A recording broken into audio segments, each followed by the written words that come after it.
Hello everyone, this is Credit giving you a shoutcast and I believe game 1 in a series. This will be Select versus MoonGlade game 1 here in the Xel'Naga Caverns. Select spawning as the blue Terran player, MoonGlade spawning as the purple Zerg. Now, this is going to be I think the 4th game I'm casting today, so I'm going to try to change it up a little bit and just talk about Glade. Yeah, I know who Glade is. I did part of his tournaments. Just talk more about the strategies that I see. Yeah, the Vista Lesa tournament. So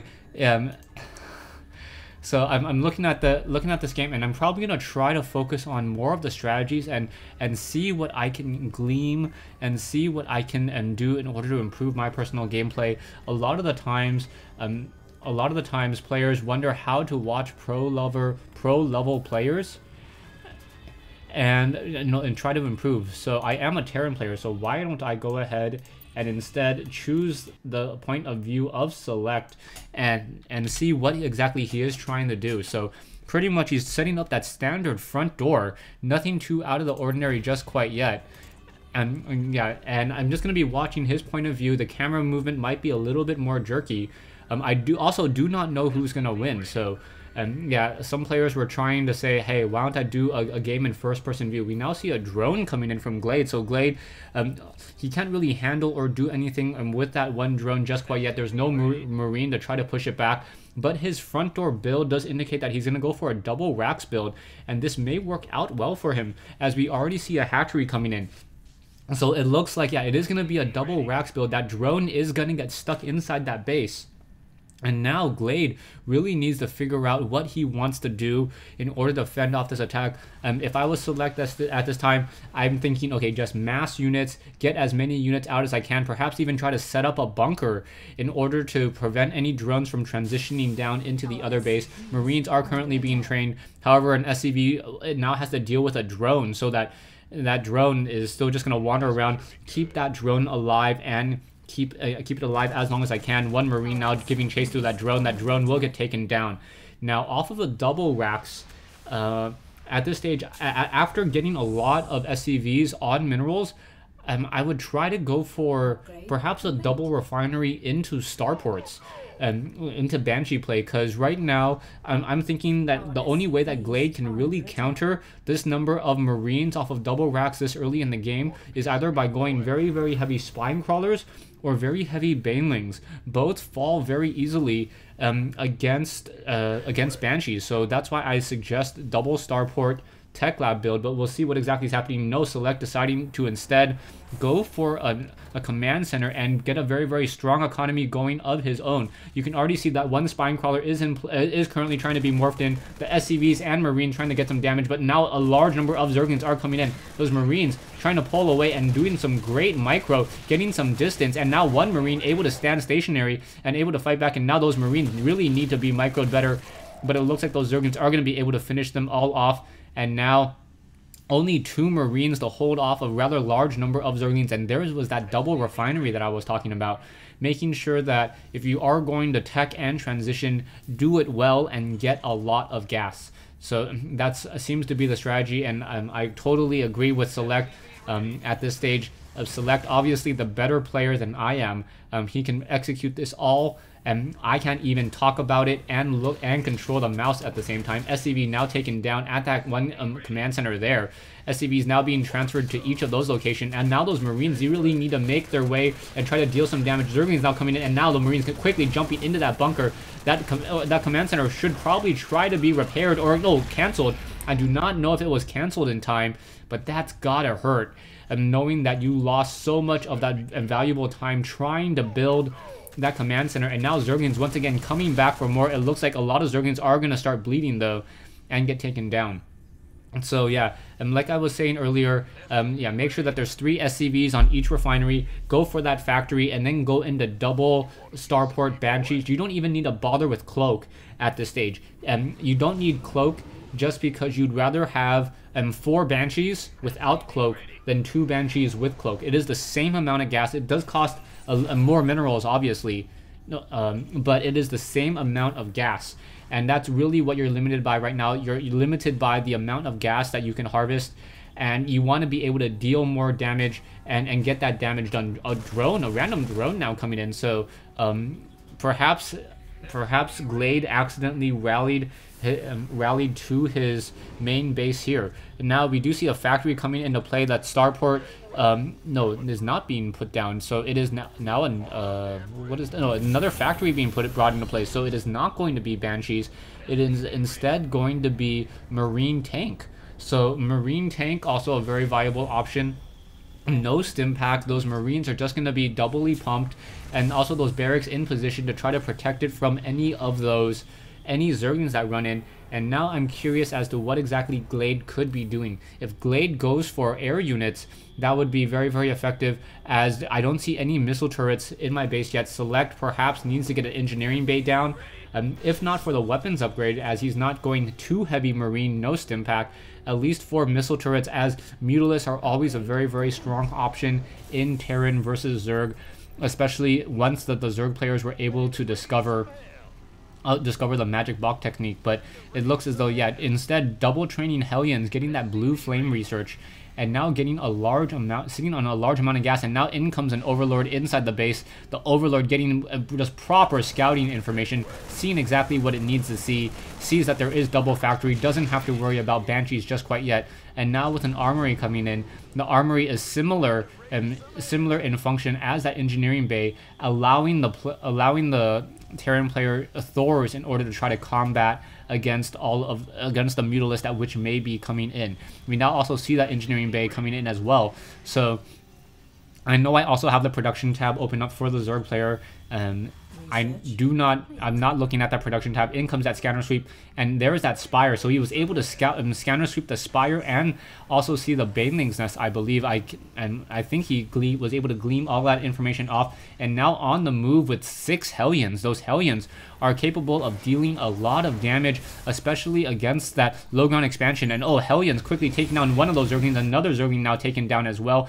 More bunkers perhaps should be placed down, or another command center. Yeah, more command centers being placed down in order to try to establish at the gold mineral patch, and more Zerglings getting toasted. So once again, more Zerglings getting toasted, and now those Hellions trying to get more damage across drones, but really, really strong spine crawler placement coming in. And that is going to stop the strategy in its tracks. And now we see a tech lab being built as he realizes Select cannot go into mass Hellions. Too many spine crawlers, needs to get some siege tanks, get some siege tech, and perhaps some Thors as well. At least get the level 1 weapons upgrade in order to fend off that attack there. And now, wow, how is he able to even keep track of so much at a time? Moving around the map, we now see more SCVs still being trained, and now there are those 9 Mutalisks that I was talking about earlier. The spire is done. 9 Mutalisks are being trained. I am watching that production tab now, and this is starting to give me a headache, so I'm going to take over from the camera and now reveal everyone. So this is now going to become my standard shoutcast. I did glean a lot of information from Select, and I'll talk about that a little bit later. So now Hellions on the move, trying to get some damage in. Will they be able to get some damage? No, they're just going to try to suicide themselves into here, getting some damage onto some of those Zerglings, perhaps trying to buy some time for those stores to get into production. Those Mutalisks are already in the air. The Mutalisks, however, do not outrun the Hellions. The Hellions, however, have to worry about any obstacles on the ground and reposition themselves accordingly. We do see SCVs, now 3 SCVs making their way out, setting up missile turrets in very, very critical locations, ensuring that if any Mutalisk tries to fly up that cliff, they will take some damage. We now also see a double barracks being moved over here to make a very, very narrow choke point, and now also going into mass barracks. So we are now going into 5 racks play, but we do see 1 missile turret in a very critical position, and now 1 round of javelin missiles dealing a lot of damage, and another round there, but both SCVs trying to build these barracks were taken down with relative ease. I like this pocket protection by Select. It will make it so that Zerglings are unable to come in from here to deal any damage. You can also put siege tanks here in order to offer some additional protection as well. And now those missile turrets are gonna be brought into play. Down go some of those. No, none of those Mutalisks were taken down, but a lot of damage dealt. Once again, the Mutalisks not really worth it at this stage in the game, as we have a couple of Hellions perhaps trying to fight back against this Roach. The Roach should have no problem trying to take them down all. And now Glade is just sitting here activating this Xel'Naga Watchtower. Thor is now going to go ahead and take down these destructible rocks. Level 2 weapons upgrade coming online or now being researched. It will be a little bit of time. And now Select, by taking this third base and now establishing a planetary fortress here. 2 Thors, very, very strong, able to get off a lot of damage. And now those Mutalisks trying to come in and, taking another round of Javelin missiles in the back, quickly getting shot down there. And Select doing a great job in placing down more missile turrets and some bunkers as well. Mutalisks also trying to take down these destructible rocks in order to set up a 4th base, as Select is setting up his 3rd, enabling him to not fall behind in terms of expansions. Zerg players generally want 1 more expansion compared to a Terran or a Protoss player, as that additional hatchery does help out. And now you can see a hatchery being placed down here, and if another hatchery is placed down here as well, it would cause a little bit of confusion for Select. Select, thinking that he cleaned up 1 hatchery, may not think or may not even look to try to scan out that location there. I still do not see any combat shields or any stim pack. No, there is 1 tech lab. Oh, there we go. There's that stim pack that I was talking about just a moment ago. Missile turrets now being laid down. Harvester count 67 for Glade. Select sitting on 54, but because he is mining off of the gold mineral patches, it would get a lot of damage. And in come the Banelings. Banelings now trying to fight back, and Banelings just simply blowing up, taking down, sniping down that planetary fortress, and beautifully done. Beautifully done by Glade, denying that expansion there, and it will cause long distance mining once again. So that planetary fortress, even though it was able to start shooting some of those Banelings after that first round of attack, those Banelings were splashing and dealing damage to the command center itself. The Banelings have the level 2 weapons upgrade, so I believe it does 90 damage per attack. So that is a large amount of damage against a structure. 90 damage. Even if that planetary fortress had the upgraded armor, it would have still gotten taken down with relative ease. And now, as this hatchery does get up and running, if Glade is able to saturate this, he will have the economic advantage, as he is sitting on 70 harvesters compared to 51. Select needs to think about what he wants to do. He does have weapons upgrade and a weapons upgrade advantage. He will have 2-0 upgrades on his Marines. He already has 2-0 upgrades on his Thors. And now getting that 3-0 upgrade, 2 Thors are able to one-shot a Mutalisk. So if Glade is not careful with those Mutalisks, they can get shot down very, very, very quickly, as those Thors are able to just deal a decent amount of splash damage, especially if they are grouped together. But we are now getting Infestors, and Infestors with that fungal growth and Banelings are going to be able to get off a lot of damage. And now Marines, do they accidentally hit B? Alright, so the Marines still do not know about this expansion over here on the high ground. Spinecrawler currently being morphed into play as well. Marines now on the move. Siege tanks are able to deal a lot of damage as well. 60 damage per attack, and now a round of Javelin missiles dealing so much damage across so many Mutalisks. And now in comes the fight here. Zerglings and Roaches now trying to come in. Siege tanks already sieged up, and will be able to clean up this hatchery very, very easily as it's trying to be built. And now in come a group of Marines. I don't see any Banelings, and there are a couple Infestors, but not enough for a fungal growth. And that is going to be a problem there, as those Marines are able to just stim in. Are we going to see that fungal growth? No fungal growth just quite yet. Banelings now trying to roll through, unable to catch up. And wow, not having the pathogen glands on those Infestors really changed the outcome of that battle. Roach is now coming in from this side, and that was a mistake, as Select may suspect that there is an expansion over here now, as there were Roaches filing in, perhaps from a rally. Back here, Glade still sitting on 2-0 upgraded Banelings. Those Banelings dealing 43 damage per attack. Without the combat shields, those Marines would instantly get killed if they do use Stim. Roach is now coming in. Infestors also have that fungal growth and now trying to get some damage. Where is that fungal growth? It needs to get cast. There it is. Fungal growth cast. Another fungal growth. Banelings now getting splashed around, but those siege tanks up on that high ground and cleaning up many of those Roaches. The Roaches now getting cleaned up, and those Roaches need to retreat. Otherwise, those siege tanks are going to be able to shell out more damage. 60 damage per attack, and very, very well-placed siege tanks. And right there, making it very difficult for Glade to really move out. Glade still sitting on a couple Infestors and a couple of Roaches army-wise. Both sides are about even, but we now see the Broodlords or sorry, Corruptors are in the air, and now we also have the Greater Spire coming online. Without any Vikings, I do not see any Vikings at all, no starports at all. That is going to be a lot of damage to be had. This hatchery will fall in just a moment, but I believe at the instant that those Broodlords are out, Broodlords and Zerglings and Infestors with fungal growth are going to be able to completely change the outcome of this battle. But Infestors do not have enough energy for a fungal growth. Once again, Marines now trying to come in. Roach is now trying to give chase. Siege Tanks now blasting away. Once again, Zerglings now trying to run in. Roaches getting a lot of splash damage. Siege Tanks blasting apart some of those own Infestors and taking down some of their own friendly Marines once again. And now we have 5 Marines here. Production-wise, though, 5 Broodlords, 19 Roaches. Army-wise, you see absolutely nothing for Glade compared to 2650. And now with fresh Marines now coming in once again, what is going to be happening? Roach is now trying to scamper in. Broodlords now on the move. Broodlords do have level 1 weapons upgrade, and also those Broodlings will have level 1 weapons upgrade, and this is going to change the battle completely. Broodlings getting so much splash damage. Siege Tanks now being forced to retreat. Siege Tanks all trying to run away. Is it going to work out? The Broodlords could move down. This hatchery down over here was taken down. Excuse me for not catching that, but it is now 3 bases to 3 bases.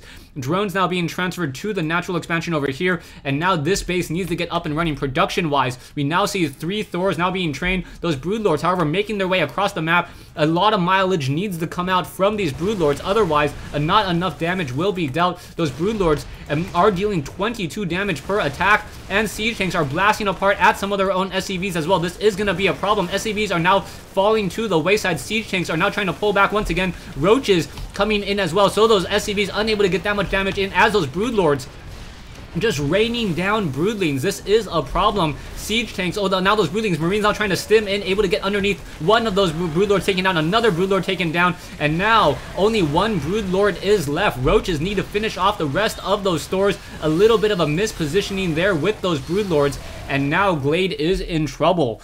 That was a very, very effective push with those Broodlords, but without Infestors, like I thought he would have with fungal growth to stop those Marines, those Broodlords simply just fell out of the sky. Even though they had decent armor, Marines were upgraded to nothing.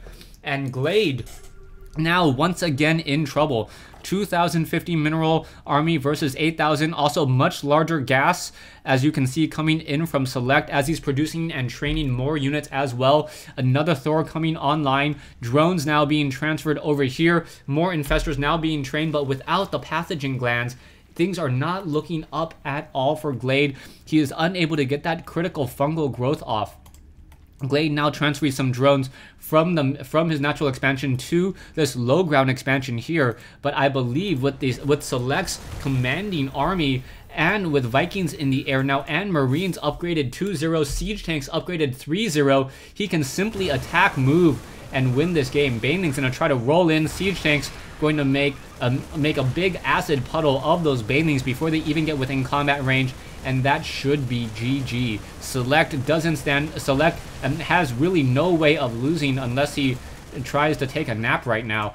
Select can just move out with those 3-0 Thors. 3-0 Thors, able to 2-shot those Roaches, able to deal a lot of damage, and now you can see those Vikings going after those Overlords. No fungal growth even onto any of those Vikings there as these units now trying to move in. Banelings, and Banelings just running in, and no fungal growth. There's that fungal growth there, but will it be enough to take down those Marines down to 1 hit point? Oh, a large number of Marines now taken down. The combat shield was researched. Zergling's going to be able to clean up those, but really those Thors able to absorb a lot of that damage, and now Glade says GG. So a really well played game between Glade and Select here in the Xel'Naga Caverns. Glade doing a great job getting a lot of expansions, but you can see that Select, once he held this position here with these Siege Tanks, was able to move out and take down this expansion at the 9 o'clock location with what I expect to be just a couple Marines and some Siege Tanks. There wasn't that much natural defense, and also by cutting off any of the reinforcements, it really hurt Glade's economy. Losing this hatchery and this hatchery here allowed Select to run off of 3 bases, get back into this game, even though Glade did do a great job of using Banelings to take down this planetary fortress. Thanks for watching, thanks for listening. I hope you guys enjoyed this 1v1 replay between MoonGlade and Select here in the Xel'Naga Caverns. And hats off to Glade. I'm sorry that I forgot you during the first part of the cast, but I did remember you. You were the winner of the Vista LASIK tournament. And yeah, I don't know what's happening with the follow-up games where Glade is supposed to play TLO on that. But yeah, it should have been interesting. Anyways, thanks for watching. Thanks for listening. Hope you guys enjoyed the match.